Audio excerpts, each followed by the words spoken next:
అత్యాధునిక labs, international collaborations, advanced placements. మీ dream career ని రీచ్ అవ్వడానికి మీ best choice Godavari global university.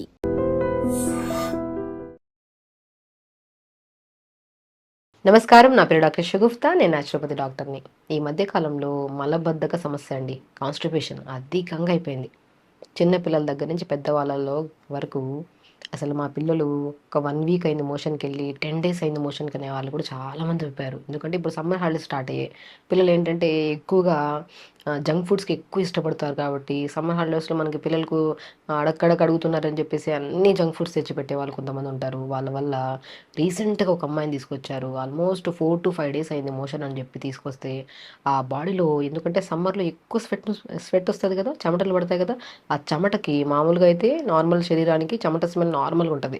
కానీ కాన్స్టిపేషన్ ఉన్న ప్రాబ్లం వాళ్ళల్లో చెమట స్మెల్ అసలు పక్కన వాళ్ళకు కూడా ఆ స్మెల్ చాలా different kind of sticky smell ఉంటుంది అనమాట. అండ్ ఈ కాన్స్టిపేషన్ ప్రాబ్లం ఉండే వాళ్ళలో ఫేస్లో పింపుల్స్ రావడము, హెయిర్ ఫాల్ విపరీతంగా అవ్వడము, అండ్ ఇండైజెషన్ వల్ల వాళ్ళు కొద్ది గ్యాస్ రిలీజ్ చేసినా కూడా విపరీతమైన స్మెల్ ఉంటుంది. సో పిల్లలు దానివల్ల చాలా స్ట్రెస్కి తీసుకెళ్ళిపోతుంటారు. సో ఈ స్ట్రెస్ వల్ల ఎక్కువగా తినేసి అధికంగా బరువు పెరగడానికి కూడా కారణమైపోయింది. చూసారా, ఒక కాన్స్టిపేషన్ ప్రాబ్లం వల్ల స్కిన్ డ్యామేజ్ అయ్యి హెయిర్ ప్రాబ్లము, బరువు పెరగడం ఒకటి కాదు, ఇంకా రకరకాల సమస్యలు వస్తాయి. అసలు కాన్స్టిపేషన్ ప్రాబ్లం ఎందుకు వస్తుంది అంటే, అసలు కాన్స్టిపేషన్ అంటేనే ఏంటంటే, మనం ఒక హెల్దీ లైఫ్ స్టైల్ అంటే మనం మార్నింగ్ లేచిన వెంటనే 1 to 2 మినిట్స్లో మొత్తం పేగుల్లో ఉన్న ఫ్లష్ అంతా, మోషన్ అంతా తీసేస్తాం అనమాట. సో ఎలిమినేట్ అయిపోతుంది. సో ఈ కొంతమందిలో ఏమవుతుందంటే లేట్గా పడుకోవడము, లేట్గా లేకడం వల్ల సో మోషన్కి రేపు వెళ్దాంలే, ఈవినింగ్ వెళ్దాంలే, మళ్ళీ వెళ్దాంలే అని పోస్ట్ పోన్మెంట్. అంటే ఇప్పుడు మన మెయిన్ మార్నింగ్ లేచిన వెంటనే చేసే మొట్టమొదటి పని ఏంటి? బెడ్ దిగిన వెంటనే అసలు ఫస్ట్ వాష్రూమ్కి వెళ్ళేసి వితిన్ 1 to 2 మినిట్స్లో మొత్తం ఫ్లష్ చేయాలి. కానీ మనం ఏం చేస్తున్నాం? లేట్గా లేగడము, హరీబరీ చేయడం వల్ల సో కొంతమందిలో సో ఈవినింగ్ వెళ్దాం, ఎల్లుండి వెళ్దాం అని చెప్పేసి అది అలవాటు చేసేస్తారనమాట. సో మనకి స్టిమ్యులేషన్స్ అవుతూ ఉంటాయి. కొంతమందికి వెళ్ళాలని అనిపిస్తుంటుంది మోషన్కి, కానీ ఏదో ఒక పని ఉంది ఈవినింగ్ వెళ్దాంలే అని చెప్పి పోస్ట్ పోన్మెంట్ కాస్త ఏమవుతుంది, అది అలవాటు అయిపోవడం వల్ల ఈ రెగ్యులర్ మోషన్ అవ్వకపోతే ఏమవుతుంది, అక్కడ మనకు పేగుల దగ్గర స్మాల్ ఇంటెస్టైన్, లార్జ్ ఇంటెస్టైన్ నుంచి, యానస్ నుంచి వస్తుంటుంది కదా మోషన్, అక్కడ గడ్డలుగా మారిపోవడం వల్ల మోషన్ అనేది నీట్గా అనేది ఫ్లష్ అవ్వదు. ఆ ఫ్లష్ అవ్వకపోవడం వల్ల ఈ కాన్స్టిపేషన్, మలబద్ధక, రెగ్యులర్ మోషన్ అయితే హెల్దీ అని, ఒక ఇర్రెగ్యులర్ మోషన్ అయితే దాన్ని కాన్స్టిపేషన్, మలబద్ధకం అని. ఆ కాన్స్టిపేషన్ కాస్త ఇంకొద్దిగా ఇర్రెగ్యులర్ అయితే మనము ఆ ముద్దలుగా ఉన్న పేగుల్లో నుంచి మోషన్ పడుతున్నప్పుడు ఆ నరాలు అనేది చిట్లి దానివల్ల బ్లడ్ పడుతుంటుంది. దాన్నే పైల్స్ అంటారు. అసలు పైల్స్ సమస్య వస్తే అంటే ఒక భయంకరంగా అనిపిస్తుంది. అసలు మోషన్కి వెళ్ళాలంటే ఒక భయం ఉంటుంది వీళ్ళల్లో. అంటే బ్లడ్ పడుతుందేమో, పెయిన్ వస్తుందేమో, విపరీతమైన పెయిన్. ఈ మన పెల్విక్ పార్ట్ దగ్గర వాళ్ళు కూర్చోవడానికి, నిలబడడానికి కూడా విపరీతమైన భయంకరమైన నొప్పితో ఇబ్బంది పడుతుంటారు. వీళ్ళు చెయ్యని ప్రయత్నాలు లేదు. ఐస్ క్యూబ్స్ అప్లై చేస్తుంటారు, ఐస్ వాటర్లో కూర్చుంటుంటారు మోషన్కి వెళ్ళి వచ్చిన తర్వాత. కానీ ఆ పెయిన్ తట్టుకోలేక ఎన్నో రకాల రెమెడీస్ చేస్తుంటారు, కానీ తగ్గక ఆ ప్రాబ్లం కాస్త ప్రొలాంగ్ చేశారనుకోండి, ఎన్నో రెమెడీస్ చేస్తేనే ఆ మోషన్ అవుతుంది పెయిన్లెస్ మోషన్. లేదంటే అదే విపరీతమైన పెయిన్. అది కాస్త నెగ్లెక్ట్ చేస్తే ఫిస్టులా అని ఇంకా రకరకాల కొన్ని కేసెస్లో కొలైన్ క్యాన్సర్స్ వరకు కూడా దారితీస్తుంది. చూసారా, మనం చేతులారా మనం రెగ్యులర్గా వెళ్ళే మోషన్ స్టిమ్యులేట్ అవుతుంటుంది. మోషన్కి వెళ్ళకుండా పనుల వల్ల పోస్ట్ పోన్ చేసి రేపు వెళ్దాం, ఎల్లుండి వెళ్దాం అని. కానీ కాస్త పిల్లల్లో ప్రత్యేకంగా చెప్తున్నాను. సో ప్రొలాంగ్ అయ్యి పెద్ద సమస్య వరకు తెచ్చుకుంటాం. సో ఏ సమస్య అయినా సరే సడన్గా ఏం రాదు. అది ఒకటి మన చేతులారా మనమన్నా చేసుకోవాలి, లేదు మన ఆహార నియమాల్లో ఫైబర్ ఫుడ్ లేకపోవడం వల్ల కానీ, లేదంటే రెగ్యులర్ ఫిజికల్ యాక్టివిటీ లేకపోవడం వల్ల కానీ, ప్రత్యేకంగా వాటర్ ప్రాపర్గా తాకపోవడం వల్ల కూడా వస్తుంది constipation problem.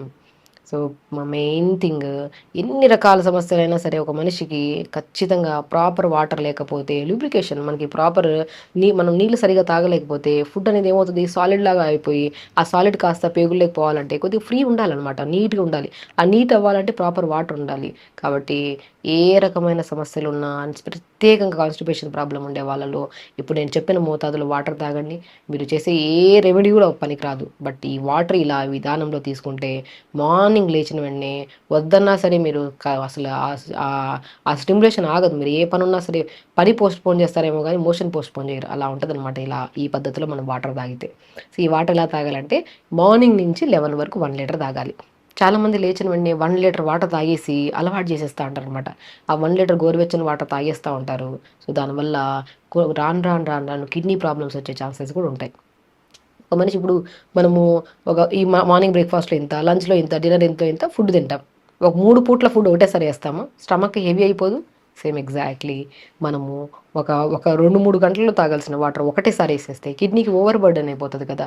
So basic thing అందరికీ సింపుల్ నాలెడ్జ్ ఉండాలి. కాబట్టి ఎప్పుడైనా సరే వాటర్ని ఒకే రకంగా కాకుండా ఒకేసారి అంతంత తాగకుండా మార్నింగ్ నుంచి 11 వరకు కొద్దిగా డివైడ్ చేసుకుంటూ ఒక 1 లీటర్ ఫినిష్ చేసి 11 to 2 1 లీటర్ 12 వరకు 1 లీటర్.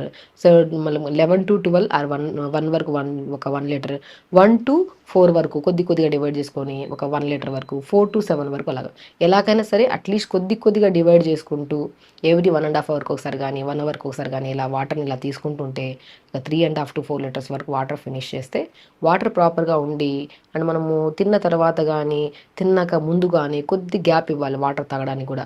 సో అలా మనం తింటూ ముద్దకు కూడా వాటర్ తాగితే సో వాళ్ళలో కూడా కాన్స్టిపేషన్ ప్రాబ్లం పక్కన పెట్టండి, అసలు వాళ్ళు తిన్న వెంటనే మోషన్కి వెళ్ళిపోతుంటారు, ముద్దకి వాటర్ తాగండి. అదొక టైప్ ఆఫ్ ఆ టైప్ ఆఫ్ ప్రాబ్లం ఉండే వాళ్ళలో ఎమీబియాసిస్ అనే ఒక ఇష్యూ వస్తుంటుంది.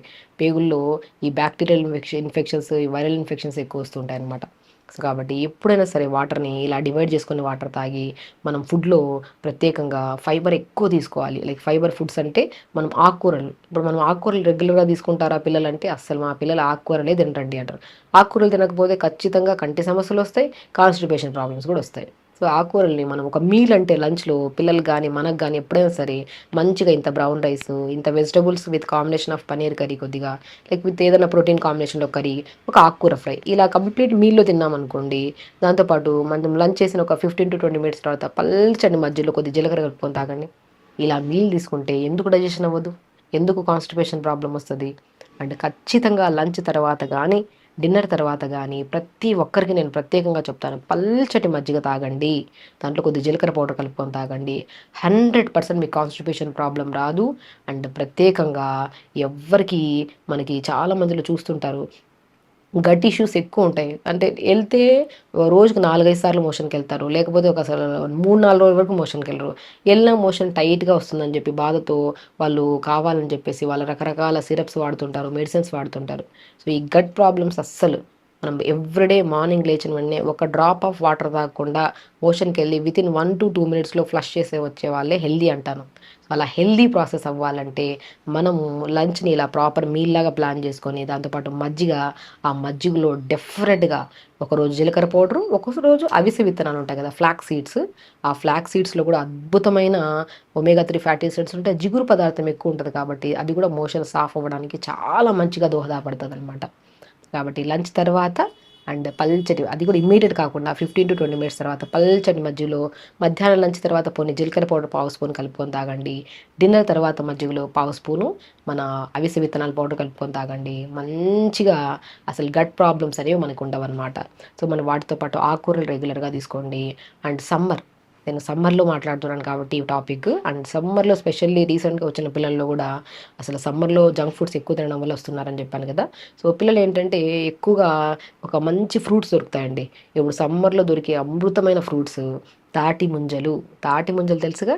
నేను చెప్పాను కాన్స్టిపేషన్ ప్రాబ్లం వస్తే ఫేస్ మీద పింపుల్స్, హెయిర్ ఫాల్ అండ్ చెమటలు ఎక్కువగా పట్టడం వల్ల స్కిన్లో ఈ ఫంగల్ ఇన్ఫెక్షన్స్, దురదలు ఎక్కువ వస్తుంటాయి.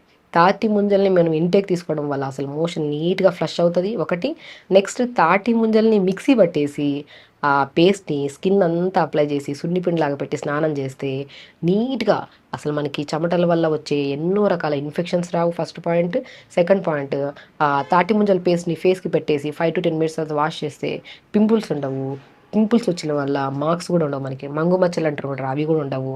అండ్ ప్రత్యేకంగా ఎవరికైనా hair problem, hair related issues ఉన్నా కూడా ముంజల్ని మంచిగా మిక్సీ పట్టేసి తలకు పెట్టి 5 to 10 మినిట్స్ తర్వాత వాష్ చేయండి. నీట్గా మనకి హెయిర్ ఫాల్ కంట్రోల్ అవుతుంది, డాండ్రఫ్ ప్రాబ్లం పోతుంది. అండ్ కొంతమందికి అంటే డ్రైగా ఏదో మనకి చాలా స్టిక్కీగా ఉంటుంది చెమటల వల్ల ఆ హెయిర్ ప్రాబ్లం, మన ఆ స్టిక్కీనెస్, చెమటల స్మెల్ కూడా తగ్గుతుంది అనమాట. చూసారా, మనము కాన్స్టిపేషన్ ప్రాబ్లం రావడం వల్ల హెయిర్ డ్యామేజ్ అవుతుంది, స్కిన్ డ్యామేజ్ అవుతుంది, అండ్ స్పెషల్లీ పింపుల్స్ ఎక్కువ వస్తుంటాయి. కాబట్టి ఇంటేక్ తీసుకుంటే తాటి ముంజల్ని మనకి మోషన్ సాఫ్ అవుతుంది, ఎక్స్టర్నల్ అప్లై చేసుకుంటే స్కిన్ గ్లో ఉంటుంది, హెయిర్ గ్లో ఉంటుంది. చెమటలు పట్టినా కూడా ఆ చెమటల వల్ల వచ్చే ఎన్నో రకాల ఇన్ఫెక్షన్స్ మనం రాకుండా కాపాడుకోవచ్చు. ఒక కాన్స్టిపేషన్ ప్రాబ్లం, మలబద్ధక సమస్యని ఎప్పుడు ఏ సీజన్లో అయినా సరే నెగ్లెక్ట్ చేయకండి. మన ప్రకృతిలో మనకి ఒక బ్రహ్మాండమైనది ఏంటంటే ఒక సీజనల్ ఫ్రూట్స్ అని దొరుకుతాయి. ఆ సీజనల్ ఫ్రూట్స్ని మనం రెగ్యులర్గా తీసుకుంటూ, వాటర్ ఇంటేక్ని ప్రాపర్గా పెంచుకుంటూ, ఆకుకూరలు రెగ్యులర్గా తీసుకుంటూ, అండ్ కాన్స్టిపేషన్ ప్రాబ్లం ఉండేవాళ్ళు ఖచ్చితంగా మార్నింగ్ లేచాక ఒక హాఫ్ అన్ అవర్ యోగా. తొందరగా లేచామనుకోండి మంచిగా మోషన్స్ ఆఫ్ అవుతుంది, టైం దొరుకుతుంది, యోగా చేసుకుంటాం, టైంకి ఫుడ్ తింటాము, టైంకి మంచి ఫ్రూట్స్ తింటాం, సీజనల్ ఫ్రూట్స్. అప్పుడు అసలు ఈ సమస్యలే ఉండవు మనకి.